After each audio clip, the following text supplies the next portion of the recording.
Can you shed some light on what the last couple of weeks have been like for you and the time you needed off? There's a lot of family and personal stuff going on, so just want to leave it at that. Hi, Kyrie. I'm wondering if you were aware that you had violated the health and safety protocols and what that process was like for you in coming back and going through that investigation, one. And then, secondly, what your communication was like with the team while you were away. Happy to be back. Happy to be around these guys. Address the team. Address everybody that need to be addressed. Now it's time to move on. All right, man. The last 2 months have been pretty rough for Kevin Durant basketball wise. Yes, he can put on that act as if nothing around the NBA affects him and he's completely content with his career. But these dudes are human, so I don't believe none of that. Monday was the celebration / parade of the Warriors' fourth championship in the last 8 seasons. You had Klay Thompson losing his hat on a boat, running over women, Aisha Curry lifting with what looked to be a Stephen Curry dress on, Draymond being all braggadocious. I mean, it was a great drunken time. And then you flip it all the way over to the east side of the NBA. News broke that the Brooklyn Nets and Kyrie Irving are at an impasse with contract negotiations, something I feel like anybody could kind of foresee. Now, I'm assuming this stems from Kyrie wanting longer guarantees, meaning a longer contract, and the Nets, given their previous 3 years with Kyrie, they want something that gives them more leverage because the previous 3 years, they had absolutely none, and Kyrie abused that. Now, quickly, let's recap on why the Nets would and should be hesitant to extend Kyrie to that extent in the first place. Let's start with the obvious. Kyrie just isn't professional enough to trust with that type of money long term. I respect the hell out of Kyrie on a different dimension, meaning his ideologies, the stuff he does for the community, his outlook on the world. I always appreciate deep thinkers, as I'm one myself. But professionally, with a business like the NBA, Kyrie's ways of doing things don't correlate with the business he's in. Remember the season before last, where Kyrie Irving just randomly took a 7-game pause, came back and said there's things bigger than basketball. Well, first of all, that's the obvious. I feel like we all understand that.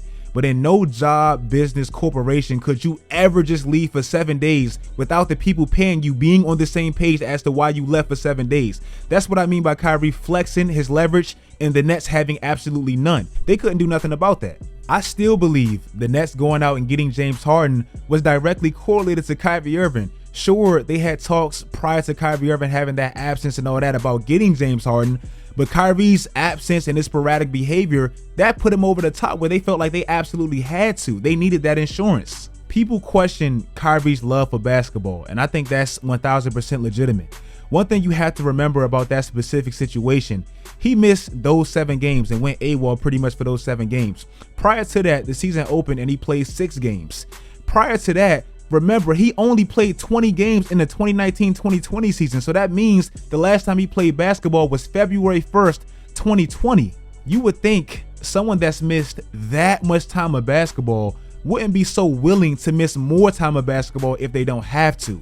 And again, yes, we understand there's things bigger than basketball, but everybody in this world can say that in their individual life. You can say there's things bigger than school. Somebody can say there's things bigger than their job, whatever. But we all understand that in the inevitable occurrences of tragedies and family stuff happening, we still have to produce and we still have to be professional to some extent. Kyrie, like I said, he flexes and abuses that leverage because one, fines don't mean a thing to him. He's fucking rich. That doesn't mean anything to him. And 2, the Nets, again, if you're already paying him that guaranteed contract, he can pretty much do what he wants after that. This season, which again, I've never killed him for the vaccination thing or nothing like that, or his beliefs. I believe they're valid and his cautions to me are valid. I respect those. But again, it just doesn't mix well with the business of the NBA. His choice to not get it looked even worse when we seen a player pretty much in an identical situation, Andrew Wiggins, sacrifice for his team and get rewarded with a championship, and he was the undisputed second best player on that championship team. Meanwhile, Kyrie's stuff was just a complete mess. Even if the mandate never made sense, which I always thought it didn't, Brooklyn still had to pay a player damn near 400 bands to not even play, not even suit up. And yes, it was Brooklyn's decision to pay him and not play him for road games, but you understand why. They didn't want split teams. Also with Kyrie, we all know he has a deep injury history. Everywhere he's been, in college, Cleveland, Boston, Brooklyn, he's been injured to some extent, and they've all come at the expense of a playoff run, all of them. So with the professionalism problem that you already have with Kyrie, mixed with a deep injury history, and let's not forget the embarrassing history of the Brooklyn Nets. We just seen a team this finals bank off the stupidity of the Brooklyn Nets damn near 10 years ago. So of course they don't want to look foolish again. You can most definitely understand their concerns, but they committed to this thing 3 years ago and they're stuck. Here's why I don't think they can do anything with Kyrie and actually benefit for it. First of all, their roster is not good enough to contend without Kyrie or a replacement star for Kyrie, which they're not getting. The biggest reason they lost so profoundly this year to me was because of how thin their roster was on every level. Losing James Harden for pretty much nothing this year was brutal, and it exposed their lack of depth and versatile size. And Ben Simmons to me isn't enough to fill that without Kyrie. Next year, they're going to owe a spot-up shooter, Joe Harris, $18 million, which isn't bad at all. He has some size, and he's a 44% career three-point shooter, so that's not bad at all. But after that, you probably have the second biggest headache in the league, Ben Simmons, who still has his own demons to face, and I don't think offensively he can help you enough if you lose Kyrie Irving. After Kevin Durant, Ben Simmons, and Joe Harris, your roster is just too damn thin to replace him with anything other than an equal value star. You can't replace him with the Clipper scenario. Luke Kennard, Marcus Morris, Robert Covington and stuff. You can't replace him with that. That's not enough. You're going to be wasting Kevin Durant's prime. So for Brooklyn, if you want to not run the risk of making Kevin Durant unhappy, you have to A, keep Kyrie Irving. That's the best case scenario to me. That's the only case scenario. Or B, get adequate compensation for him, meaning close to star pieces or a star piece for him, which I don't even think is possible because Kyrie's value is too low. Even as talented as he is, the price he's going to ask any team for, nobody's going to pay him for that because they know what he comes with. He's already shown it on every level. So like I said, Brooklyn, they are stuck.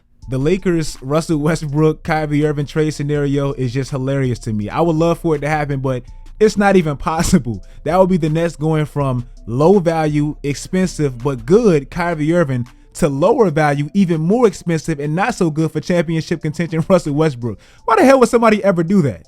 3 years ago, Kevin Durant arguably made the worst basketball decision of his life. And I ain't even talking about just leaving Golden State. Some people could say that's a bad decision. I personally don't think so. He was trying to create his own legacy. I respect that, if anything.